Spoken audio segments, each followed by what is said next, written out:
See, because they're looking this way. I'm on the right. Right. Tools. We're back with tools. We're back with tools, yes. By popular demand. And thank you for... Popular demand means 5 people. And thank you, those 5 people that raised their hand and clicked the like. We like tools. 5 of you guys. Very much appreciated. Yes, all from Albania. You know, it starts with... And South Africa. It starts with a and slow... that is actually not a joke. Slow momentum here. Slow momentum. Slow and steady. Next week, 6 or 7. Yeah. We hope we get another 5 who like the tool segment. So first one up. This is a new one. Yeah, I don't know if you remember the old days, the really old days, when you had a Coleman lamp. You put the candle. Pump it. Remember that as a kid? I'm not even. We had to put kerosene in. It had a mantle. Oh, you have and you had to pump it up to pressurize it. Oh God! But then they came out with an electric version of that. And that had a whole bunch of D batteries and all that stuff or whatever. Yeah. And it had a fluorescent light that wouldn't work well. And if you put it lasted down about 2 minutes. If you put it down heavy on your picnic table, it would go out. And Coleman actually has now upped the game. So this one is of course like half the size of the other one. Still runs on I think D batteries. I can't remember. If it has C batteries, we're going to immediately throw it in the trash. Nope, T's. All right. Now, yeah, because no one knows where to get C's from. I don't even think you can buy those at Costco, can you? I don't know. Here's what I know. All right, design flaw already. There we go. Okay. All right. So it's small. It's handheld. You can carry it like this. You can carry it like this. I actually am now using this underneath cars to make some, well, not that, to make some light. So it's LEDs, even though it doesn't look like it, but it's super bright and it lasts a long time. And it's actually a good quality product, as opposed to the previous version of this, which was crap. It's got emergency flasher mode. 3 different brightness levels. Anybody who has one of the older ones knows exactly what I'm talking about, and they probably swore off ever buying another Coleman product in their entire life. And I did too, until I saw someone at a campground, I think, with this. There's only one problem with that for undercar. It's a little tall to, So it's good for light. It's not good for like looking at the cars. It's good for like keeping the light underneath the cars, kind of spreading light. You still need a shop lamp. You still need something else or whatever, but it helps, because otherwise you get ambient light from the top underneath the car, and it doesn't really work that well. This is a good tool, and you can just turn it off too when you're not, when you don't need it. And it's right. It's actually got. Feel that knob. It's actually got a good tactile feel to it. It's not. Doesn't feel like a hunk of crap. Well made, and you could actually use it for camping. Yeah, I have 2 of them now. Designed in the USA, made in China. So just like the iPhone, right? Anyway, same kids are making flashlights. A little rubber thing here. Someone actually at Coleman fired the guy who made the other one and actually designed a product that actually looks. It looks like a Star Wars-y thing on the inside, like some sort of a this is metal. It's not plastic. Yeah, there are some products you buy and you just say this is just a hunk of crap.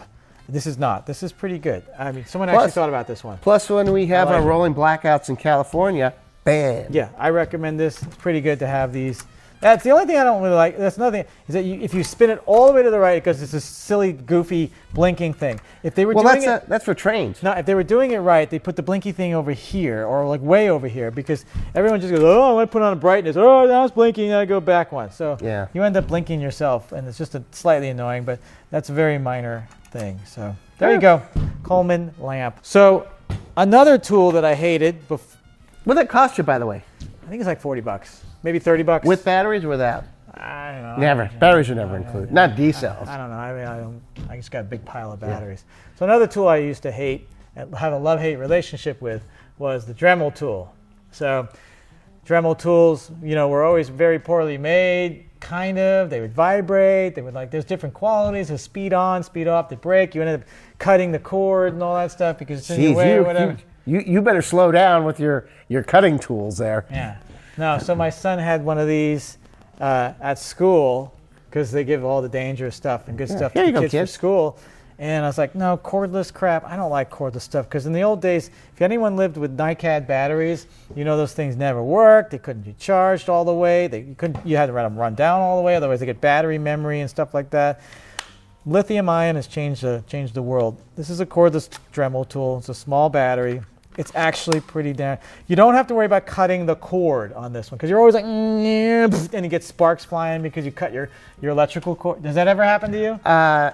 It's only happened to me once with hedge clippers. Yeah, mine was hedge clippers. Mine was a saw, sable saw, or whatever. But so you learn by doing, Wayne. Yeah. So speed control. I feel like I could get hurt here really badly. It happens though. These are not. These are not as expensive as I thought they would be. They're about I think it's about $100 and change. I have the earlier version of this. I think they were bought up by Bosch or somebody. I don't know. And I have the old one with the cord. Yeah. The only reason I ever pull out the cord one is if I'm going to do something that's like 10 minutes and I have like old batteries. Yeah. I plug it in. Sure. And the quarter one is a little bit smaller. Yep. But man, you're getting in trouble with something. Yep. This is the only thing that's going to get you out because it can cut in small places. Yep. You can drill holes. Yep. You can grind. Yep. I really like those. Yeah. So with every cordless device that I have, first thing I do whenever I buy one is I buy the spare battery and make sure that one's in the charger at all times, and then one can be put in here. I think they make aftermarket ones for these they sell them on Amazon. Yeah.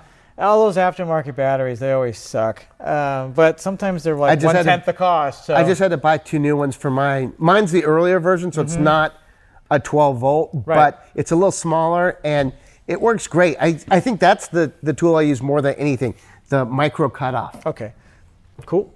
Yeah. So the best feature about this, I know exactly what it is.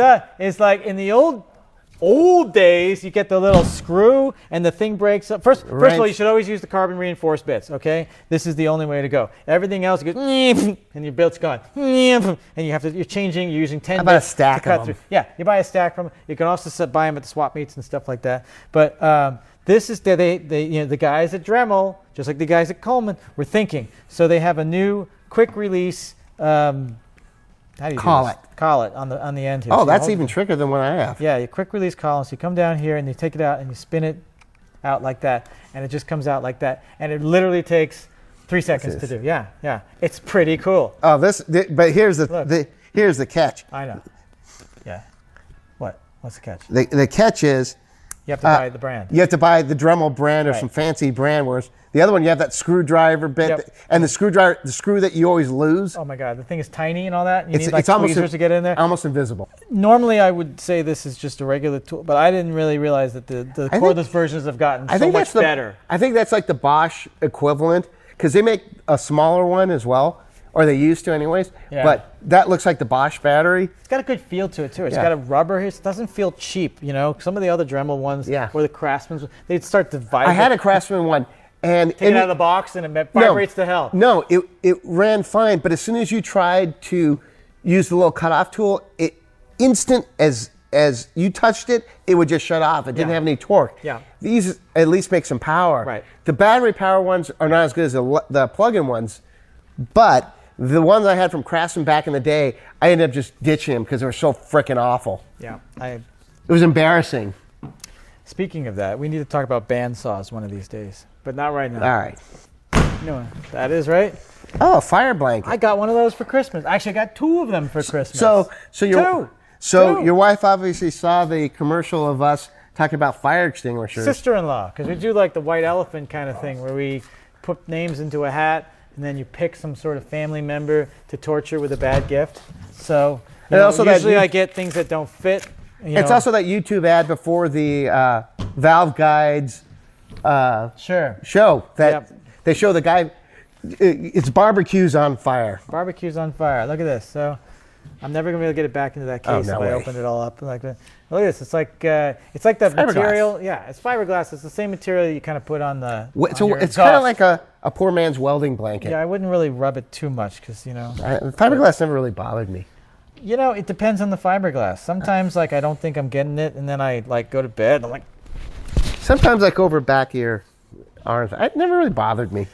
So this is something I did not have up until Christmas 2 weeks ago. So while you're cooking some stir fry. Not so much cooking, just throw it over. I mean, because honestly, if a fire breaks, I'm gonna grab a fire extinguisher, and then I'm gonna start looking for like a regular blanket, which we all know is bad news most of the time. If you get it out quickly, a blanket could work, but this is far, far, far better. So now that we've displayed it, I'm going to put it right over there, probably behind the jukebox. Near the AED. No, the jukebox there's a fire extinguisher. There's a fire fire extinguisher bracket over there, but there's no fire extinguisher there right now. I'm not sure where it went. That's not good. I think as part of your corporate training, you should have the videos rolling of how to operate the fire blanket and fire extinguishers. Pull handle. Yeah. No, that's a good one. All right. Thanks for watching. Thank you, Sandy. Remember to hit the subscribe button. We'll make more. Yep. Look forward to seeing everybody on the next videos. All right. You got it.